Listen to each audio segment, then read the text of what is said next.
السلام عليكم ورحمة الله وبركاته. إن شاء الله هنبدأ في شرح منهج الإحصاء 2026. الوحدة الأولى الارتباط والانحدار. هنبدأ بالدرس الأول الارتباط. يعني إيه الارتباط؟ يعني بيكون عندي حاجتين، الحاجتين دول بيكونوا مرتبطين ببعض. لما حاجة بتحصل الحاجة التانية بتتأثر بيها. يعني مثلا بيكون عندي نوعين من الارتباط، لو خدنا كده أنواع الارتباط يا إما ارتباط طردي يا إما ارتباط عكسي. إحنا قلنا الحاجتين المرتبطين دول بيتأثروا ببعض. يعني حاجة بتحصل التانية بتتأثر بيها، بتكون زيها بالظبط، يعني بتزيد زيها أو بتكون عكسها. يعني مثلا لما بيكون عندي متغير بيزيد وليكن المتغير س بيزيد، هنلاقي المتغير التاني تابع ليه برضو بيزيد، يبقى كده ده اسمه نوع الارتباط ارتباط طردي، الاتنين بيزيدوا مع بعض. طب لو مثلا عندي المتغير الأولاني بيقل، هنلاقي المتغير التاني تابع ليه على طول وبرضو هو كمان قل، يبقى ده اسمه تغير أو ارتباط طردي. يبقى لما بيحصل متغير بيزيد التاني زيه بيزيد، متغير بيقل يبقى التاني زيه بيقل، يبقى بيحصلوا زي بعض، الاتنين بيزيدوا مع بعض والاتنين بيقلوا مع بعض. يبقى كده على طول نوع الارتباط هنا ايه؟ ارتباط طردي. بتكون اشاره الارتباط الطردي بتكون اشارته موجبه، لان قيمه معامل الارتباط هنا بتكون موجبه. طيب هنيجي نلاقي الارتباط العكسي، لما بيكون متغير بيزيد من اسمه ارتباط عكسي يبقى التاني بيقل عكسه. طب لو كان المتغير الاولاني بيقل يبقى المتغير التاني بيحصل ايه؟ بيزيد، يبقى الاثنين بيكونوا عكس بعض. يبقى نوع الارتباط هنا ارتباط عكسي، بيكون قيمة معامل الارتباط بتكون قيمة سالبة. طيب انا عندي حاجة اسمها معامل الارتباط. معامل الارتباط ده بنرمز له بالرمز ر. معامل الارتباط بالرمز ر. هنلاقي ان تعريف معامل الارتباط اللي هو رمزه ر عبارة عن ايه؟ مقياس كمي نسبي بيقيس قوة الارتباط بين متغيرين. يعني هنا الارتباط إذا كان الارتباط ده بيزيد يبقى التاني بيحصل له إيه؟ بيزيد، فبيبقى نوع الارتباط طردي. طب لو كان الارتباط ده هنا المتغير الأولاني بيزيد المتغير التاني بيقل يبقى نوع الارتباط عكسي. هنا بقى معامل الارتباط ر بيقول لي ده عبارة عن إيه؟ مقياس كمي نسبي بيقيس قوة الارتباط بين متغيرين.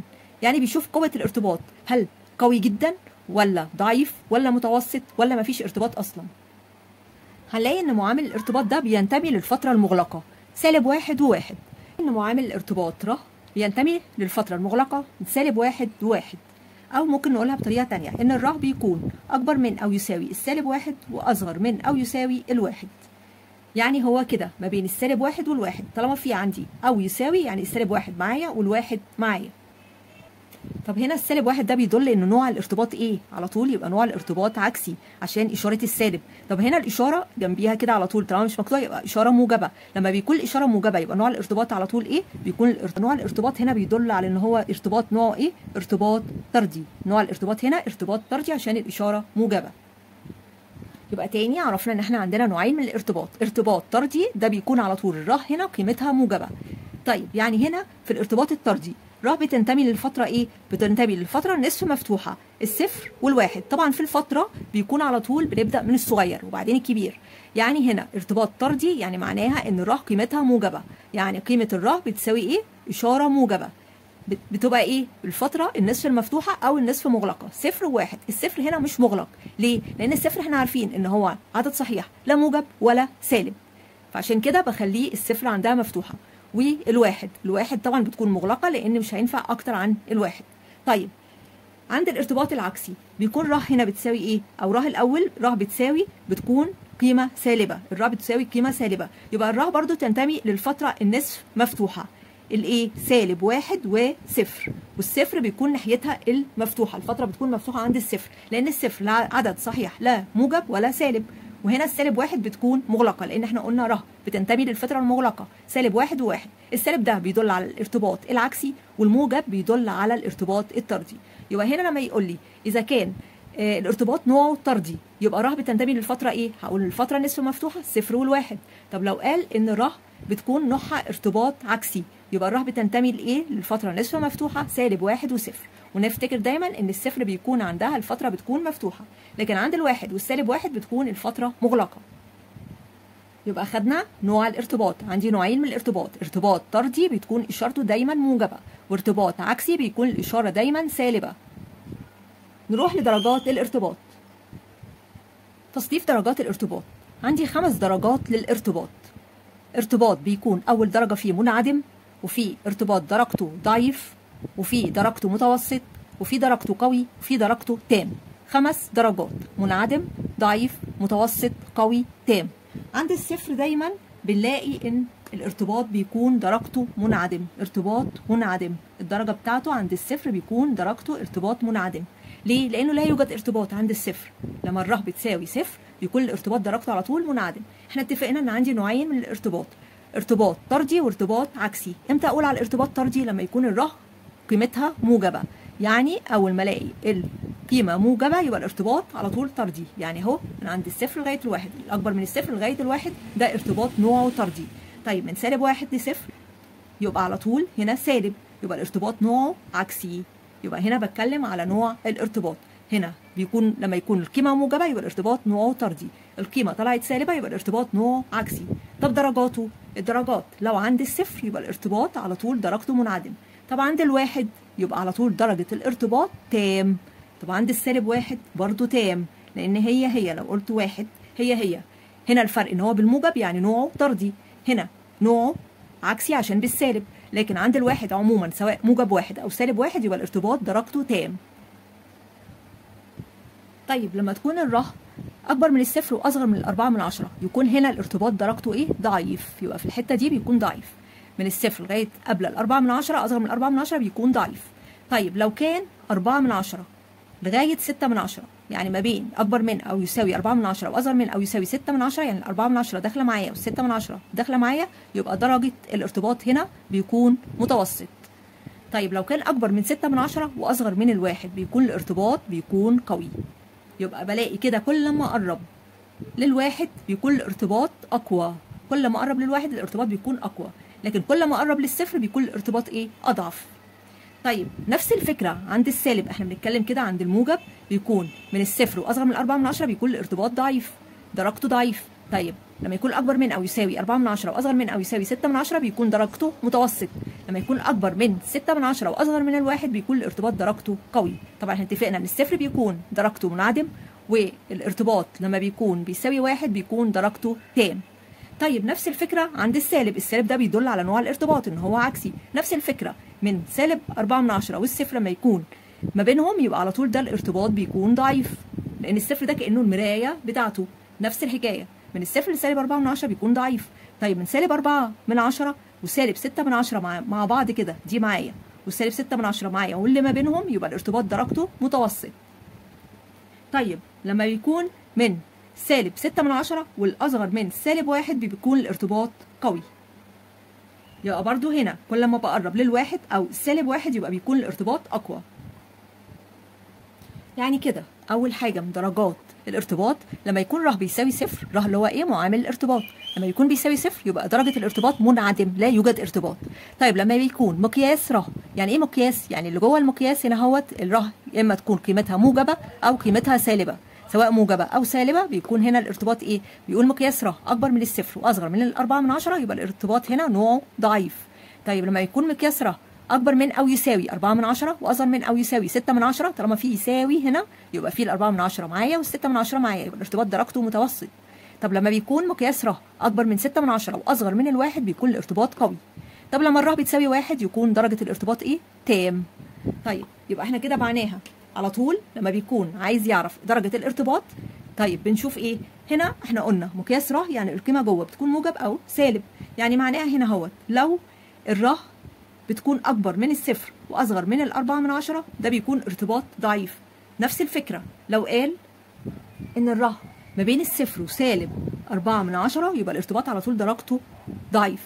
طيب هنا برضو لما تكون الره أكبر من أو تساوي 4/10 وأصغر من أو تساوي 6/10 سواء بالموجب أو بالسالب، هنا سالب وهنا سالب، يبقى برضو الارتباط درجته إيه؟ متوسط.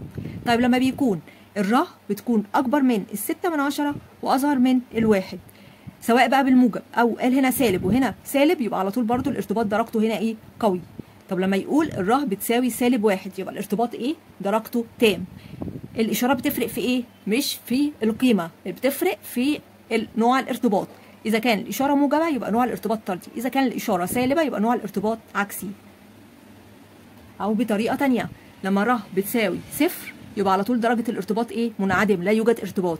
طب لو قال لي ر بتساوي 1/10 او ق بتساوي 2/10 او ق بتساوي 3/10، يبقى على طول درجة الارتباط هنا ايه؟ ضعيف، لانها من بين الصفر وال4/10. او طبعا لو كانت برضو -1/10 او -2/10 او -3/10، يبقى برضو درجة الارتباط ايه؟ ضعيف. طيب لو قال هنا ان الر بتساوي 4/10 او 5/10 او 6/10، يبقى على طول هنا درجة الارتباط بيكون متوسط. طب لو قال -4/10 -5/10 -6/10، يبقى برضو درجة الارتباط هنا ايه؟ متوسط. طيب لو قال هنا لو الر بتساوي 7/10 8/10 9/10، يبقى على طول هنا نوع الارتباط او درجة الارتباط، طبعا النوع اذا كان الاشارة موجبة يبقى النوع على طول طردي، اذا كانت الاشارة سالبة يبقى نوع الارتباط عكسي. طب هنا لو ر بتساوي 7/10 او 8/10 او 9/10، يبقى درجة الارتباط هنا ايه؟ قوي. طب لو قال -7/10 -8/10 -9/10، برضو درجة الارتباط قوي. لو قال هنا ان الر بتساوي -1 -1، يبقى على طول ارتباط تام، سواء -1 او -1، يبقى على طول درجة الارتباط تام. احنا قلنا الاشارة بتفرق في ايه؟ في النوع. موجبة يبقى نوع الارتباط طردي، سالبة يبقى نوع الارتباط عكسي. طب كمان في حاجة، ما احنا ممكن يقول هنا -1/10 او -1/10. لو قال هنا مثلا 1/10، طب انا لو حطيت هنا صفر جنبها يعني 10/100. طب لو قلت 12/100 او قلت 122/1000، كله ببص هنا جنب العلامة العشرية على طول، اللي هو الجزء من 10، هو ده اللي انا بتكلم عليه. يعني مثلا قال 85/100، يعني دي كأنها ايه؟ 8/10. مش مهم اللي جنبيها بقى الناحية التانية ايه. هيفرق بس لو مثلا 85/100 و86/100، هيقول لي هنا عندي 8/10 وهنا 8/10. طب مين اللي أكبر فيهم؟ هنشوف اللي بعدي اللي قبليها على طول من العلامة. هنا في 6 وهنا في 5، مين اللي أكبر فيهم؟ ال6. يعني 86/100 أكبر من 85/100.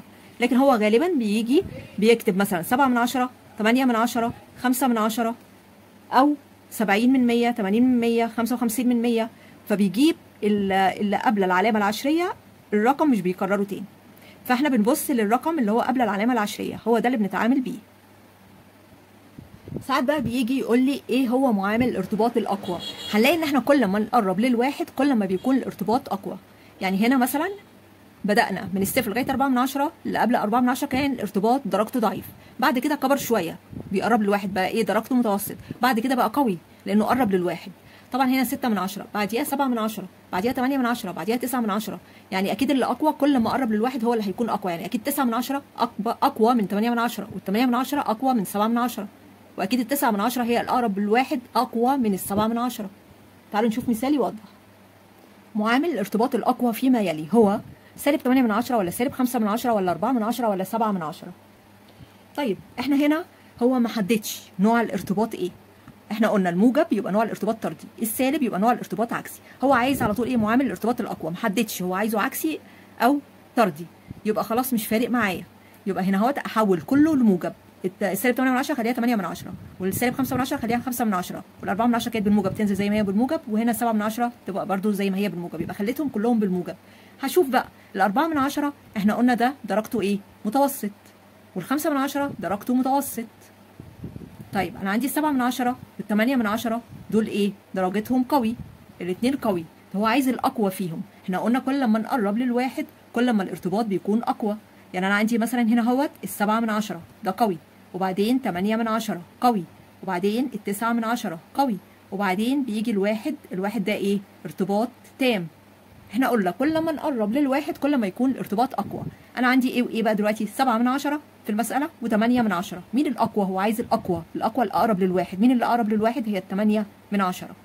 8/10 احنا حولناها هنا بالموجب اللي هي بتقابلها ايه؟ -8/10.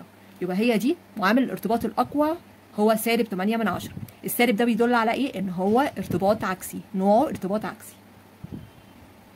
طيب وبكده عرفنا ان تعريف الارتباط هو طريقة احصائية من خلالها يمكن تحديد نوع ودرجة العلاقة بين المتغيرين.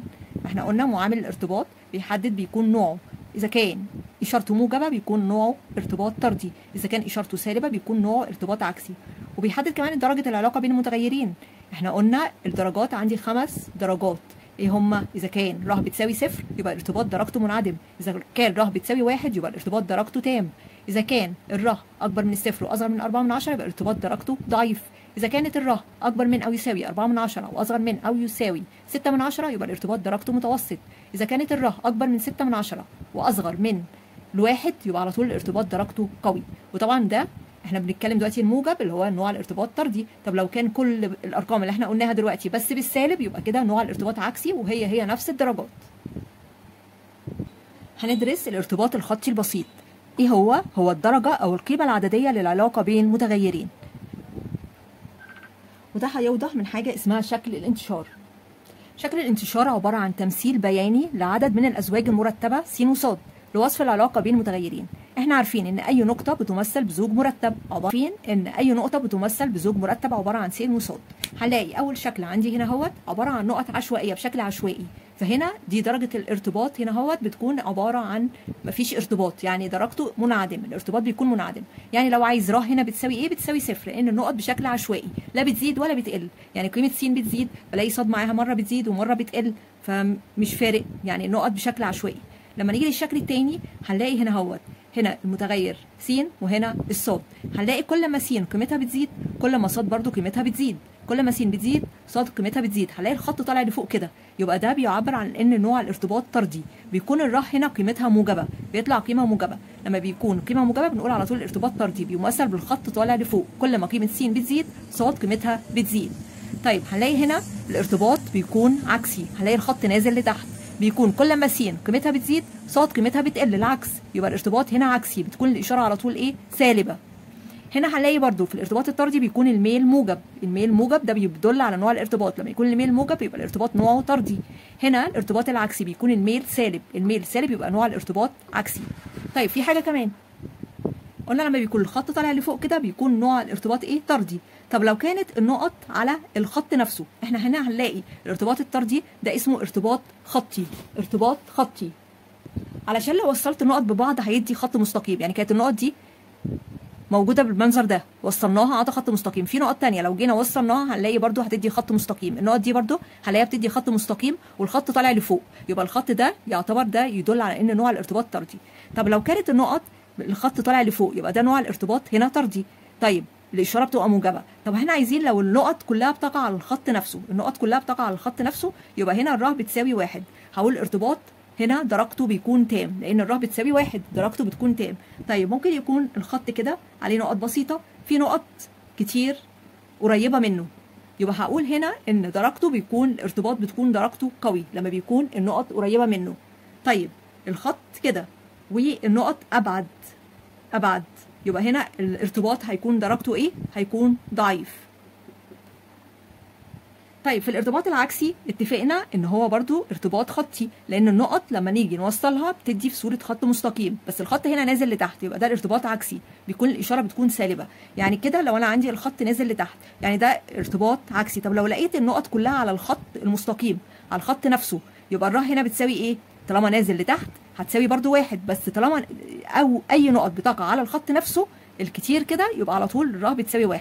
طب هنا الخط نازل لتحت يعني ده ارتباط عكسي، يبقى لازم اقول سالب، طالما على طول ارتباط عكسي لازم اقول سالب، يبقى هنا الر بتساوي -1. طيب يعني الارتباط درجته هنا ايه؟ تام، -1 يعني الارتباط درجته تام. طب لما نكون الارتباط عكسي، طيب النقط قريبه منه كده يبقى الارتباط هنا اهوت نوعه برده عكسي. طب درجته ايه؟ برده قوي ليه؟ لانه قريب للخط نفسه. طب انا عندي خط كده النقط ابعد يبقى الارتباط هنا درجته ايه؟ ضعيف، ونوع ارتباط عكسي لان الخط نازل لتحت، كل ما س قيمتها بتزيد الصاد قيمتها بتقل، بيكون بالعكس. كده انتهينا من شرح الجزئيه ديت. نشوف بقى امتحانات السابقه في الجزئيه دي، نشوف الامتحانات والاسئله كانت بتيجي ازاي. بناخد بقى على الجزئيه دي من الامتحانات. اول حاجه حل امتحان السنه اللي فاتت اللي هو 2025، وفي نفس الوقت نفس السؤال ده برضو كان في امتحان الازهر 2025. بيقول ايه؟ اذا كانت جميع النقاط في شكل الانتشار تقع على خط مستقيم ميله سالب فان معامل الارتباط بين المتغيرين، هو طبعا بيقول تخيل الاجابه الصحيحه. اعطي الاختيارات -1 -5/10 0 1. طب نشوف هو قال ايه؟ قال جميع النقاط تقع على خط مستقيم. خط مستقيم طالما على طول بتقع على النقط دي على الخط المستقيم سواء بالشكل ده او بالشكل ده، يعني هتساوي يا اما واحد يا اما هتساوي سالب واحد. يعني معامل الارتباط يا اما هيكون واحد يا اما هيكون سالب واحد. واحد لو هو طردي وسالب واحد لو هو عكسي. طيب هو حدد قال ايه؟ ميله سالب. طالما الميل سالب يبقى على طول هعرف ان هو سالب واحد. يبقى اول ما يقول جميع النقاط في شكل الانتشار تقع على خط مستقيم ميله سالب، ميله سالب، يبقى على طول الارتباط نوعه عكسي. الارتباط بيكون عكسي، يعني كل ما قيمة س بتزيد كل ما قيمة ص بتقل. كل النقاط بتقع على الخط المستقيم ده، يعني على طول بيساوي هنا ايه؟ سالب واحد. يبقى كده الاختيار ألف سالب واحد. يبقى معامل الارتباط بيساوي سالب واحد. عرفناها منين؟ طالما قال على خط المستقيم، خط مستقيم يعني على طول بيساوي يا اما واحد يا اما سالب واحد. اللي بيحدد الميل، الميل سالب، الميل سالب يبقى الارتباط نوعه عكسي. عكسي قيمة س بتزيد يبقى ص قيمتها بتقل. واحد بيزيد التاني بيقل عكسه. الميل سالب يبقى على طول بيساوي سالب واحد. يبقى ر بتساوي سالب واحد. في نفس امتحان الثانوية العامة 2025 كان السؤال ده برضو معامل الارتباط الأقوى فيما يلي هو نقط 85% ولا 5/10 ولا صفر ولا سالب 94%.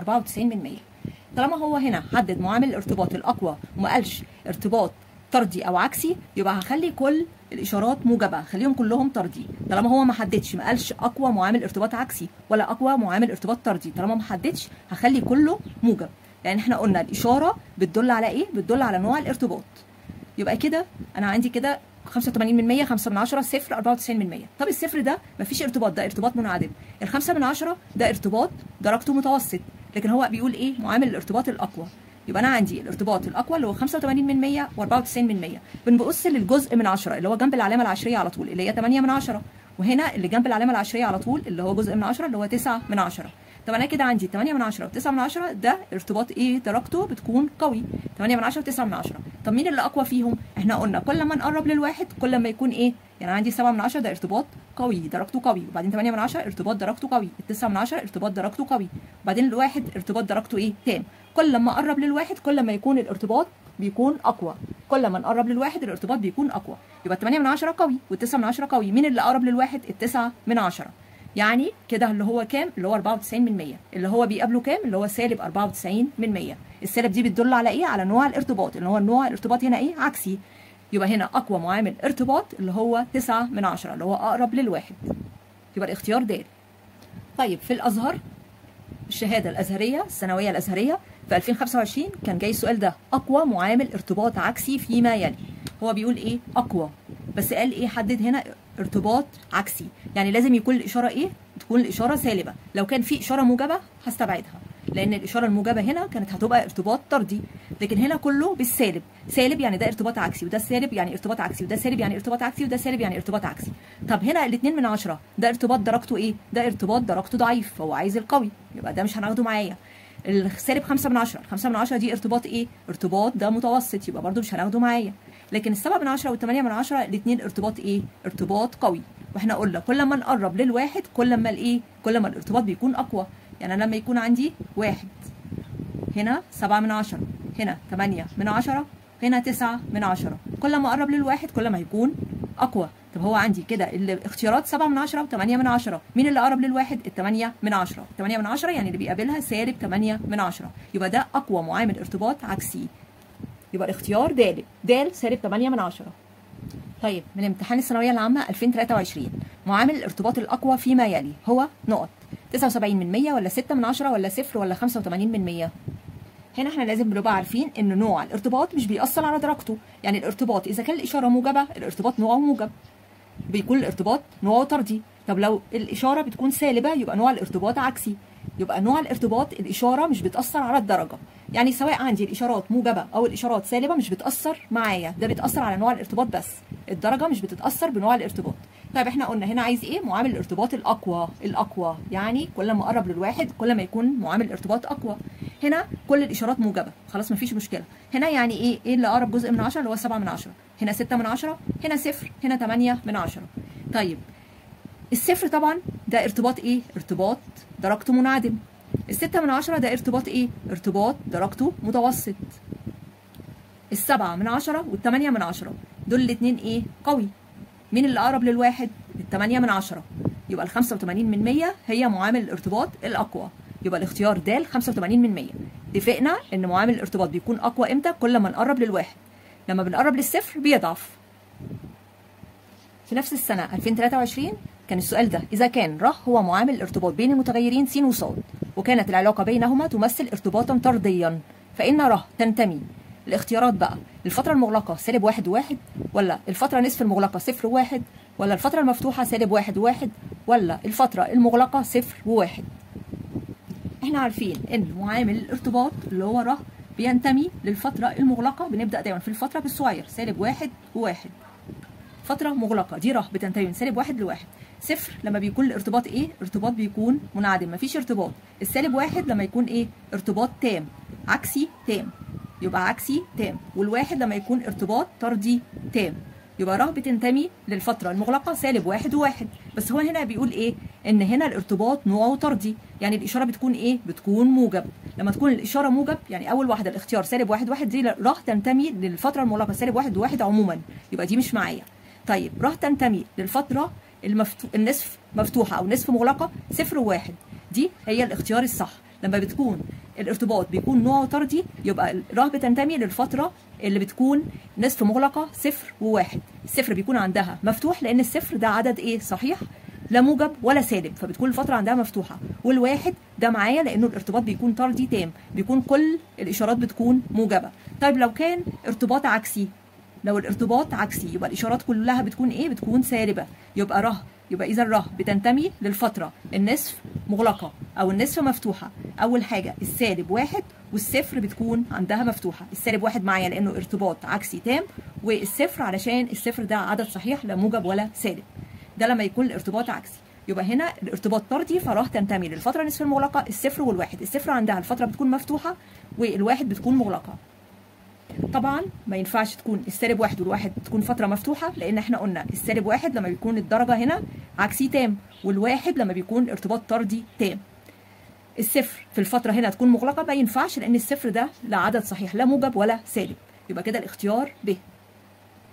نفس الامتحان كان السؤال ده: إذا كانت جميع النقاط في شكل الانتشار تقع على خط مستقيم ميله موجب فإن معامل الارتباط بين المتغيرين بيساوي -1 ولا 0 ولا نص ولا 1. هنا قال إيه؟ جميع النقاط في شكل الانتشار تقع على خط مستقيم. بدل النقط كلها بتقع على الخط المستقيم يبقى على طول هنعرف انها بتساوي الر هنا بتساوي 1 يا اما هيساوي -1 اللي هيحدد لي الميل او نوع الارتباط. هنا قال ايه؟ الميل موجب، يبقى الارتباط على طول ارتباط طردي. الميل موجب يبقى الارتباط بيكون طردي، كل ما قيمه س بتزيد كل ما قيمه ص بتزيد. يبقى كده الخط طالع لفوق، الارتباط طردي، كل النقط بتقع على الخط المستقيم. يبقى كده على طول بيساوي ايه؟ هنا الر بتساوي 1 موجب 1. ليه؟ لان نوع الارتباط طردي، لان الميل موجب. طالما الميل موجب يبقى نوع الارتباط طردي، يبقى الاختيار د موجب 1. من امتحان 2022: العدد الذي يمثل ارتباط عكسي تام بين المتغيرين هو 3/10 ولا 9/10 ولا -1 ولا -95%. اول حاجه بنبص هو قال ايه؟ ارتباط عكسي. عكسي يبقى الاشاره على طول ايه؟ سالب. طيب تام يعني الرقم بيساوي 1، يبقى العدد على طول هو ايه؟ -1. يبقى هنبص في الاختيارات لقينا الاختيار ج ب-1. نفس الامتحان 2022: العلاقه بين محيط الدايره وطول نصف قطرها هي ارتباط عكسي قوي ولا طردي قوي ولا عكسي تام ولا طردي تام. طيب هنا معناها هنا اي علاقه بين اطوال لازم بيكون اي طول بيكون موجب ولا سالب؟ اكيد الاطوال دايما بتكون موجبه، يبقى نوع الارتباط اول حاجه بيكون طردي، يبقى العلاقه دايما بين الاطوال بتكون ارتباط طردي. يبقى العكسي كده بستثنيه، اي حاجه فيها عكسي بشيلها، ما ينفعش يكون طول بالسالب، الطول بيكون دايما العلاقه في الاطوال بتكون موجبه. طب محيط الدايره بيساوي ايه؟ 2 باي نق. طيب يعني معناها كل ما نص القطر بيزيد كل ما المحيط بيزيد، يعني كده العلاقه طرديه. وهنا هو عايز طول نص القطر، طول نص القطر يعني بتكون النقط بتقع على الخط المستقيم نفسه، يبقى على طول بيكون تام.